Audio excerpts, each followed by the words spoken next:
নিঃসন্দেহে দেশের বিভিন্ন অনাকাঙ্ক্ষিত এবং উত্তেজনাকর পরিস্থিতিতে সেনাবাহিনী যথেষ্ট ধৈর্যের পরিচয় দিচ্ছে। এমনকি এই বাহিনীর প্রতি বিভিন্ন মহল থেকে যে মারমুখী আচরণ, সেখানেও তারা যথেষ্ট সহনশীলতার পরিচয় দিচ্ছে। কিন্তু তাদের এই ধৈর্য নিয়ে মানুষের মধ্যে এরই মধ্যে নানান ধরনের প্রশ্নের সৃষ্টি হয়েছে। কারো কারো প্রশ্ন, এটা কি সেনাবাহিনীর বিশেষ কোনো দুর্বলতা? আবার কেউ কেউ প্রশ্ন করছেন, সেনাবাহিনী কি ধৈর্যের বাঁধ ভাঙার অপেক্ষায় রয়েছে? সবশেষ গত রবিবার জাতীয় প্রেস ক্লাবের সামনে যে ভয়ঙ্কর একটি উত্তেজনাকর পরিস্থিতির সৃষ্টি হলো, আওয়ামী লীগ সরকারের 15.5 বছরের সশস্ত্র বাহিনীর বিভিন্ন সদস্যকে বিভিন্ন অভিযোগ প্রমাণিত হওয়ার ভিত্তিতে যে তাদেরকে চাকরি থেকে বাদ দেওয়া হলো বা বাধ্যতামূলক অবসরে পাঠানো হলো, তাদের সমন্বয়ে আমরা একটি কথিত আন্দোলন দেখতে পেলাম। এবং সেই আন্দোলনের মধ্য দিয়ে আবারও সেনাবাহিনীকে আক্রমণ করার, সেনা সদস্য বা সেনা কর্মকর্তাদের প্রতি মারমুখী যে আচরণ, তাদের যে ঔদ্ধত্যপূর্ণ যে অ্যাটিটিউড আমাদের সামনে উপস্থিত হলো, তাতে এটি স্পষ্ট দেশের একটি বিশেষ রাজনৈতিক গোষ্ঠী সেনাবাহিনীকে সাধারণ মানুষের মুখোমুখি দাঁড় করানোর অব্যাহত চেষ্টা চালিয়ে যাচ্ছে, রীতিমতো যুদ্ধ বাঁধানোর চেষ্টা করছে। আমার মনে হয় সেনাবাহিনী এ বিষয়ে অবগত। যাই হোক, সেখানেও সেনা কর্মকর্তারা বা সেনা সদস্যরা যথেষ্ট সহনশীলতার পরিচয় দিয়েছেন এবং এটি নিয়ে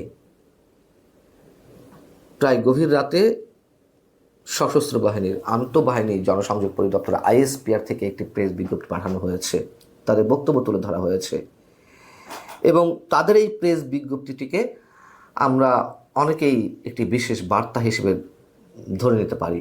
আবার অনেকের কাছে এটি গতানুগতিক একটি প্রক্রিয়াও মনে হতে পারে। তবে আমার মনে হয় এর মধ্যে বিশেষ একটি ইঙ্গিত রয়েছে। প্রেস বিজ্ঞপ্তিতে সেনাবাহিনী যা বলছে বা সশস্ত্র বাহিনী বলছে যে রোববারের কিছু অনভিপ্রেত আচরণ এবং এই সুশৃঙ্খল বাহিনীর ঐতিহ্য ও মূল্যবোধকে প্রশ্নবিদ্ধ করেছে। পরপর দুবার সফল বৈঠক শেষে প্রতিনিধি দল ফেরত যাওয়ার সময় কতিপয় উশৃঙ্খল বরখাস্ত সেনা সদস্যদের উস্কানিতে ওই প্রতিনিধি দলের গাড়িতে বা গাড়ির সামনে প্রতিবন্ধকতার সৃষ্টি করা হয়। এছাড়া আইন শৃঙ্খলা বাহিনীর সদস্যদের লক্ষ্য করে ইট পাটকেল নিক্ষেপ এবং অশ্রাব্য ভাষায় স্লোগান দেওয়া হয়।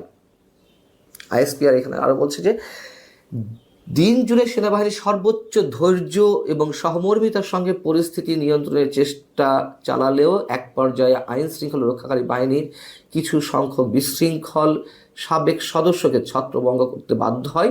সব ক্ষেত্রে সেনাবাহিনী অত্যন্ত ধৈর্য, সহমর্মিতা এবং সংবেদনশীলতার সঙ্গে বিষয়টি বিবেচনা করছে।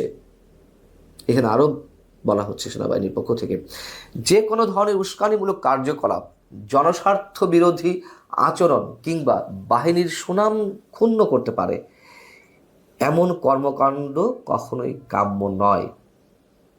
সব ক্ষেত্রে সেনাবাহিনী অত্যন্ত ধৈর্য, সহমর্মিতা এবং সংবেদনশীলতার সঙ্গে বিষয়টি বিবেচনা করছে। আবারও তারা উল্লেখ করেছে, যা বলেছে যথেষ্ট সত্য কথা বলেছে আইএসপিআর, কোনো ধরনের ভুল নেই। সেনাবাহিনীর প্রতিনিধি দল বাধার মুখে পড়েছিল কিংবা হয়তো আক্রমণের শিকার হতে যাচ্ছিল, তারপরে সহনশীলতার পরিচয় দিয়েছে, সেটা আমরা নিজেরাও দেখেছি। কিন্তু গত 9 মাসের বেশি সময় ধরে একটি বিশেষ মহলের মাধ্যমে দেশের বিভিন্ন স্থানে বিভিন্ন পর্যায়ে যে একের পর এক মব সৃষ্টি করা হচ্ছে, সাধারণ মানুষ চরমভাবে আতঙ্কগ্রস্ত, এসবের বিরুদ্ধে সেনাবাহিনী কেন এখনো পর্যন্ত কোনো কার্যকর ব্যবস্থা গ্রহণ করতে পারেনি তা নিয়েও মানুষের মধ্যে যথেষ্ট সংশয়, যথেষ্ট ধরনের প্রশ্ন সৃষ্টি হয়েছে। যেহেতু সেনা সদস্যরা এখনো পর্যন্ত রাজপথে রয়েছেন আইন শৃঙ্খলা রক্ষা করার কাজে।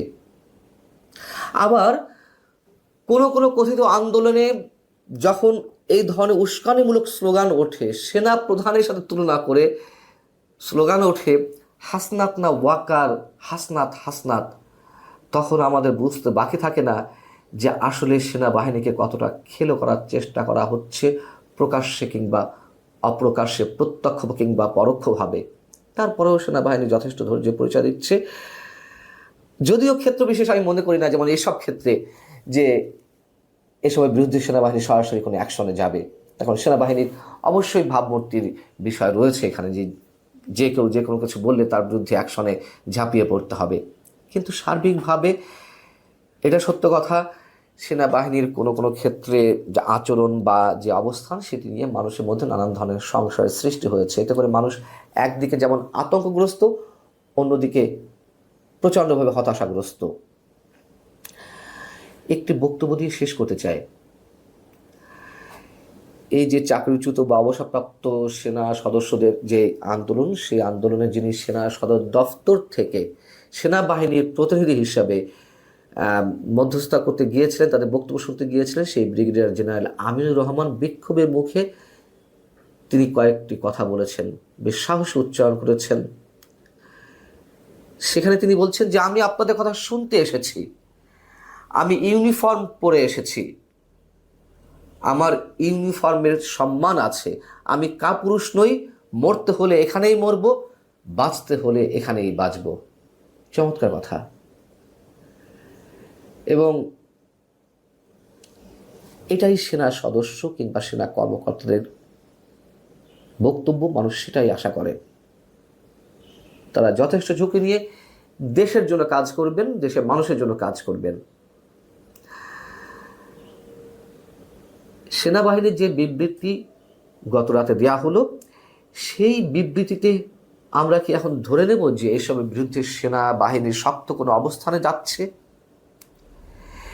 এটার মধ্য দিয়ে স্পষ্টভাবে বিশেষ কোনো ইঙ্গিত রয়েছে। সেনাপ্রধান জেনারেল ওয়াকরুজ্জামান বাধ্য হয়ে প্রকাশ করতে চেয়েছেন যে আর নয়, যথেষ্ট হয়েছে। তিনি এর আগেও একবার উচ্চারণ করেছিলেন, এনাফ ইজ এনাফ। কিন্তু এই মুহূর্তে এসে আসলে সেনাবাহিনী কোন অবস্থায় অবতীর্ণ হবে, এই বিবৃতির মাধ্যমে অনেক ধরনের প্রশ্ন উঠতে পারে। নাকি মানুষ ধরে নেবে যে এটি কেবলই একটি অনুরোধ, এর আগে যেসব আহ্বান জানানো হয়েছে, যেসব বক্তব্য দেওয়া হয়েছে, তারই ধারাবাহিকতার একটি অংশ।